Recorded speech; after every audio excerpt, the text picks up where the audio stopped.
Senja meratap di atas dusun kelapa, menyelimuti sawah-sawah yang membentang hijau dengan warna keemasan. Aroma tanah basah setelah hujan sore terasa menenangkan. Namun, bagi beberapa anak-anak, aroma itu justru menjadi awal jadi pertualangan yang menegangkan. Hal itu, mereka memutuskan untuk bermain petak umpet. Ada 5 anak laki-laki yang berkumpul di dekat pohon beringin, ikon desa kelapa. Mereka adalah Bayu, anak Pak Kepala Desa yang paling genit. Arya, si pemikir yang selalu membawa buku catatan kecil. Dimas, yang paling berani namun juga paling suka menggoda. Raka, yang pendiam dan selalu mengikuti arus. Dan Bima, yang paling kecil dan seringkali menjadi sasaran jahil teman-temannya. Oke, siapa yang mau sembunyi duluan? Tanya Bayu bersemangat. Aku aja, jawab Dimas. Langsung berlari menuju perkebunan bambu di ujung dusun. Gak usah curang ya, teriaknya sambil menghilang di balik ribunan bambu. Bayu menutup mata dan mulai menghitung. 1, 2, 3. Suara jangkrik dan katak semakin nyaring, menemani dalam hitungan panjang. Arya mencari tempat persembunyian di balik tumpukan kayu bakar di halaman rumah Pak Harto.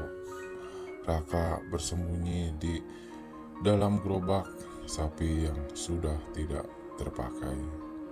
Sementara Bima dengan tubuh kecilnya memilih sembunyi di balik semak mawar di depan rumah Bu Sarti. Setelah selesai menghitung, Bayu membuka mata. Aku datang, serunya.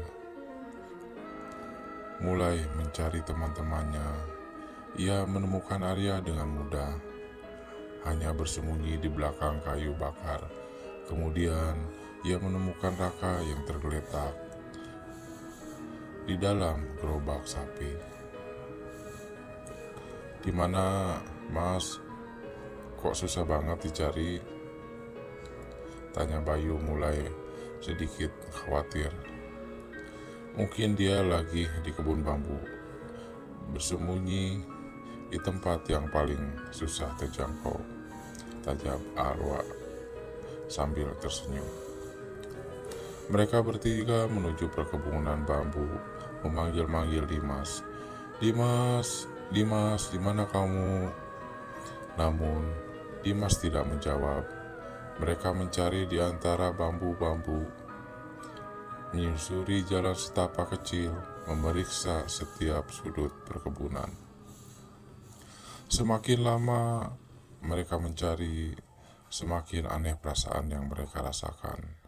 Udara terasa semakin gelap dan dingin, dan suara jangkrik semakin menghilang, digantikan oleh keheningan yang mencekam. Dimas, kalau ini cuma bercanda, nggak lucu, teriak Bayu. Suaranya mulai bergetar. Mereka terus mencari hingga matahari mulai tenggelam dan langit berubah menjadi warna ungu pekat. Gelap mulai menyelimuti dusun dan rasa takut mulai menggerogoti hati mereka. Dimas masih belum ditemukan. Kita harus minta tolong warga desa, kata Arya suaranya lirih. Mereka berlari kembali ke desa, melaporkan kejadian tersebut kepada Pak Kepala Desa dan orang tua Dimas. Setelah dusun kelapa gempar, warga desa mulai berbondong-bondong keluar rumah membawa obor dan senter, bergabung dalam pencarian Dimas. Pak Kepala Desa, Pak Kumono, adalah seorang yang bijaksana dan disegani di desa. Setelah mendengar laporan Bayu, Arya, dan Raka, ia langsung mengumpulkan warga desa. "Kita harus mencari Dimas secepatnya," kata Pak Kumono dengan nada serius. "Tapi kita juga harus berhati-hati. Beberapa hari ini ada bisikan tentang penampakan wewe gombel di sekitar perkebunan bambu." Wajah-wajah warga desa tampak pucat mendengar nama wewe gombel. Sosok gaib yang dipercaya menculik anak-anak di malam hari selalu menjadi momok menakutkan bagi masyarakat desa Kelapa. Ibu-ibu mulai berdoa memohon perlindungan dari Tuhan Yang Maha Esa. Pencarian Dimas dilanjutkan hingga larut malam. Warga desa menyebar ke seluruh penjuru dusun, menyusuri sawah-sawah, perkebunan, dan hutan kecil di sekitar desa Kelapa. Namun, jejak Dimas seakan lenyap ditelan kegelapan. Bu Sulastri, ibu Dimas, tak henti-hentinya menangis. Ia terus memanggil-manggil anaknya, berharap mendengar suara dari ibunya. Semakin lama pencarian berlangsung, semakin kuat kepercayaan warga desa bahwa Dimas telah dibawa oleh wewe gombel. Beberapa warga bahkan mengaku melihat sosok perempuan berambut panjang dengan pakaian putih di sekitar perkebunan bambu. Keesokan harinya, pencarian Dimas dilanjutkan dengan melibatkan bantuan paranormal lokal. Ki Jaka. Ki Jaka adalah seorang kiai yang dikenal memiliki kemampuan spiritual yang tinggi. Ia tiba di desa Kelapa dengan menunggangi kuda putih. Wajahnya tampak serius dan penuh kewaspadaan. Setelah melakukan ritual kecil di desa, Ki Jaka memimpin warga desa menuju perkebunan bambu. Ia membawa kompas dan beberapa jimat sambil membacakan mantra-mantra kuno. "Wewe gombel memang berada di sini," kata Ki Jaka sambil menghentikan langkahnya di tengah perkebunan bambu. Energinya sangat kuat. Ia menyembuhkan Dimas di tempat yang tidak bisa dilihat oleh mata manusia biasa. Ki Jaka menutup mata, berkonsentrasi penuh. Kemudian, ia menunjukkan ke arah sebuah gundukan tanah yang tertutup rumput liar. Di sanalah Dimas disembunyikan. Tapi kita tidak bisa membawanya keluar dengan cara biasa. Kita harus melakukan ritual khusus untuk membebaskannya. Ritual yang dilakukan Ki Jaka sangatlah rumit dan membutuhkan persiapan yang matang. Ia meminta warga desa untuk mengumpulkan bunga-bunga putih, kemenyan, dan nasi ketan. Kemudian, ia membacakan mantra-mantra kuno dan menaburkan bunga putih di sekitar gundukan tanah. Selama ritual berlangsung, suasana di perkebunan bambu terasa sangat mencekam. Udara sangat semakin dingin dan angin bertiup kencang, membuat daun-daun bambu bergemerisik. Warga desa yang menyaksikan ritual itu merasa merinding dan ketakutan. Tiba-tiba Ki Jaka berhenti membaca mantra dan mengangkat tangannya ke atas. "Sekarang," serunya. Warga desa yang hadir segera menggali gundukan tanah yang ditunjuk oleh Ki Jaka. Betapa terkejutnya mereka ketika menemukan sebuah lubang kecil di bawah tanah. Di dalam lubang itu, mereka menemukan Dimas sedang terbaring lemah dan pucat. Dimas segera ditarik keluar dari lubang dan dibawa ke balai desa untuk mendapatkan pertolongan medis. Ibunya Bu Sulastri langsung memeluk erat menangis haru. Dimas masih shock dan tidak bisa banyak bicara. Ia hanya bisa memandang sekelilingnya dengan tatapan kosong. Ketika ditanya apa yang terjadi, ia hanya mengatakan bahwa ia merasa seolah-olah berada di dalam mimpi buruk yang sangat panjang. Aku seperti tersesat di dalam hutan yang gelap, kata Dimas dengan suara gemetar. Aku melihat seorang perempuan berambut panjang dan memintaku untuk ikut dengannya. Aku tidak bisa menolak. Warga desa saling berpandangan dengan wajah ketakutan. Mereka semakin yakin bahwa Dimas telah dibawa oleh Wewe Gombel. Setelah mendapatkan pertolongan medis, Dimas dibawa pulang ke rumahnya. Ia dirawat dengan intensif oleh ibunya dan warga desa. Meskipun secara fisik ia pulih, namun secara psikologis ia masih sangat trauma. Beberapa hari setelah kejadian tersebut, Dusun Kelapa masih diliputi suasana ketakutan. Warga desa enggan untuk keluar rumah setelah gelap, dan anak-anak tidak berani bermain di luar sendirian. Pak Kumono memutuskan untuk mengadakan ritual keselamatan untuk mengusir Wewe Gombel dari desa Kelapa. Upacara tersebut dihadiri oleh seluruh warga desa dan dipimpin oleh Ki Jaka. Selama upacara berlangsung, Ki Jaka membacakan mantra-mantra kuno dan membakar kemenyan. Ia juga meminta warga desa untuk tidak takut lagi dan harus memperbanyak ibadah dan berdoa kepada Tuhan Yang Maha Esa. Setelah upacara selesai, suasana desa Dusun Kelapa mulai berangsur-angsur membaik. Warga desa merasa lebih tenang dan percaya diri. Mereka kembali beraktivitas seperti biasa, meskipun tetap waspada terhadap keberadaan Wewe Gombel. Namun, kejadian yang menimpa Dimas tetap menjadi misteri yang belum terpecahkan. Apakah benar Dimas dibawa Wewe Gombel, atau adakah penjelasan lain yang lebih logis?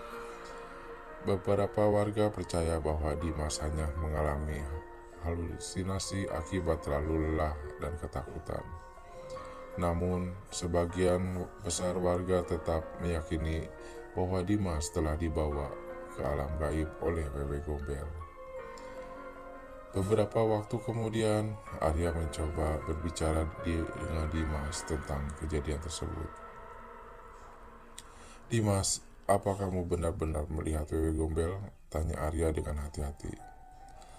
Dimas terdiam sejenak lalu menggelengkan kepala.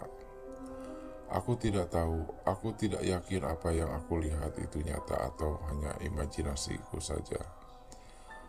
Mungkin kamu hanya mimpi," kata Arya mencoba menenangkan. "Tapi rasanya sangat nyata," jawab Dimas. "Aku bisa merasakan hawa dinginnya. Aku bisa mencium aroma busuknya." Arya terdiam. Ia tidak tahu harus berkata apa lagi. Ia hanya bisa berharap Dimas bisa segera pulih dari traumanya. Meskipun sudah berlalu beberapa bulan, kenangan tentang kejadian tersebut masih menghantui Dimas. Ia sering terbangun di tengah malam dengan keringat dingin, dan dia selalu merasa seolah-olah ada seseorang yang mengawasinya dari kegelapan. Suatu malam, Dimas bermimpi aneh. Ia bermimpi sedang berjalan sendirian di dalam perkebunan bambu. Di sana, ia melihat sosok perempuan berambut panjang dan pakaian putih berdiri di hadapannya. Perempuan itu tersenyum kepadanya, namun senyumannya terasa sangat menakutkan. Kemudian ia mengulurkan tangannya untuk mengajak Dimas ikut dengannya. Dimas ingin berteriak, tapi suaranya tercekat di tenggorokannya.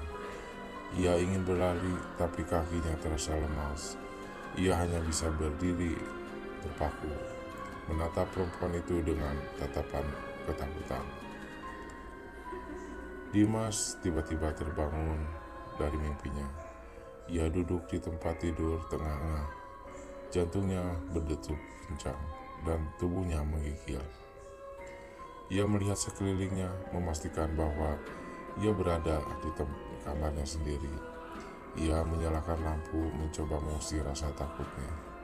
Namun, rasa takut itu tetap melekat di hatinya.